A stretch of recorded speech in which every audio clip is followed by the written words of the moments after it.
We were having a chat with the crew this morning, and we've got some guys in the crew, as you know, and guys think very differently to women, right? You know they come from another planet, yeah?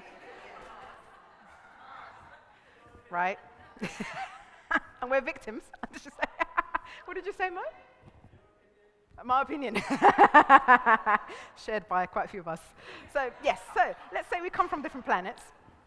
And it's fascinating, right? So we were talking about how, so Ruby, do you mind me sharing this, Ruby? Yeah? So Ruby, I think, she didn't realize where it came from, but I think it was inspired by Lorraine's share last week, where she woke up at like 2 in the morning or whatever time in the morning and goes to her husband, like waking him up, do you love me?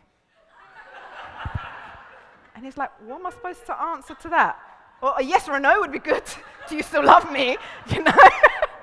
And it's fascinating because, first of all, she said, I didn't know where that came from. Then we were like, oh, that was Lorraine's share last week, which is an awesome one, by the way, yeah? But what's really interesting is how we all have our own way, you know, of calling for love. And we all have our way of communicating. And remember, we looked at love languages as well. So we're going to cover all of that today because all of this has a play. And I said to Rippy, I said, yeah, but you see, I mask up. My Lolita is so crafty that I will mask it up. Okay, so what I will do is I'll lay on the shoulder, kind of, I love you. So I'll be an act of love, yeah? I love you. And they're like, I really love you. Yeah, I love you too. I love you. There you go. Got what I wanted. Yeah? But it's crafty because I didn't wake him up to do that. You see that? So it's very, very crafty. But we all have our own way of communicating. And the guys were like, but I don't get it. It's 2, 3 in the morning. Seriously, all I want to do is sleep. What is up with you women? But all the men in the conversation were like, yeah, right? Yeah, they were high-fiving everything. We were like, if I require acknowledgement or if I need reassurance, you better give it to me. I don't care if it's 2 or 3 in the morning, right? And they're like, right? And they're like, you women? I'm like, okay, let's break this down. You need to understand why this is important for women and why there's an upset between the way that you guys think communicating is important and the way that we believe communicating is important. Would that be useful? Yeah? But I want to hear first from you. What are those trigger points? What are those moments that really annoy you, and how do you find you respond? And I want you to be really authentic, so it's going to take courage for you to put your hand up and actually share. Yes, please. It's so important to be so clear with people the things that really trigger you.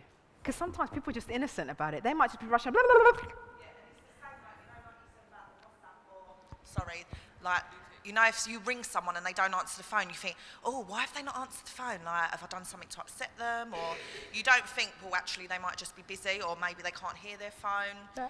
But you go through all them sort of emotions. Yeah. That's what I call neurosis. I go through neurosis, yeah? And I go into all sorts of, what have I done wrong? They're ignoring me on purpose. I have visions of them looking at the phone going, her again. I literally have visions. And then I get worked up and I'm just like, how dare you? And then I try again, because then I shift. I go, whoa, whoa, whoa, whoa. I don't want to go here. Go back here. Because it takes courage to call again after a few hours. And then I call there, hey, how you doing? I'm like, oh, okay. And then suddenly the vision that I had gets rubbed out. The Ali McBeal moment gets rubbed out. It's like, oh, okay, the whole time. Yes, sorry, I was driving. Oh, yeah, that sounds really logical. And why did you not think about that? And isn't there 100 reasons, genuine reasons why people don't call you back or don't pick up or don't, but in that moment, no, there is the one thing that's true. They sulked at the phone and put it away. Can you see how insane we are? You see the neurosis? It is never about you. This is the thing. When that person hasn't picked up, yes, and I later find out that they were driving, yeah? If something that this has taught me and life has taught me is actually when I take it personally, that's not love and that's not caring.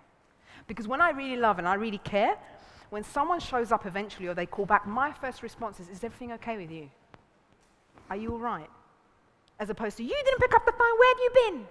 Can you see that? Can you see the difference? Because the first one is coming from love. The second one is coming from fear. Whenever you're coming from fear, that's not love. There is just no space and there's no negotiating. You can only come from one or the other. So whenever you find yourself in this energy, don't make yourself wrong. But the training here, and why I insist on running these programs, because I need to train you to catch yourself when you're here and go, hang on a minute, that's not love. Don't fool yourself. That's not you loving that person. That's ego. All this week when I've been going through the whole, the blue ticks and the Facebook and the liking and the blah, blah, that's not love. That's fear. Yeah? Beautiful. Love that, Seth. Yeah. Who here ever goes into guilt? Especially around after telling you off your children unreasonably, blah, blah. You go into guilt, yeah? Guilt is part of the lower forces, yeah? When you have a conversation with Wiam, she says, actually, what's missing is this. Yeah? When you come out of guilt and you start looking at what's missing or what can I be responsible for, you go into a completely different area, okay? Which is love.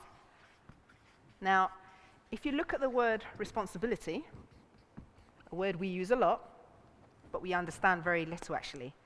If you look at the first part of that word, response, when you go into a space of responsibility, you can actually respond to a situation. When you go into guilt, there is nothing you can do.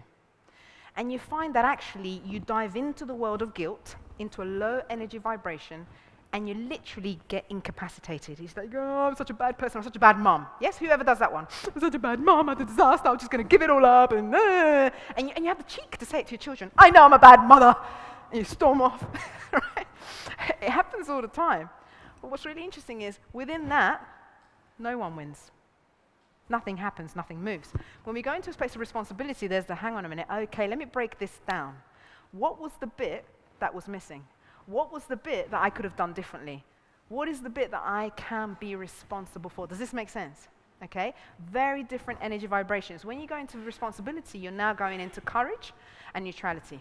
Yeah? You actually begin to vibrate differently. Suddenly, Luther Vandross and all these people, she's like, she's like singing,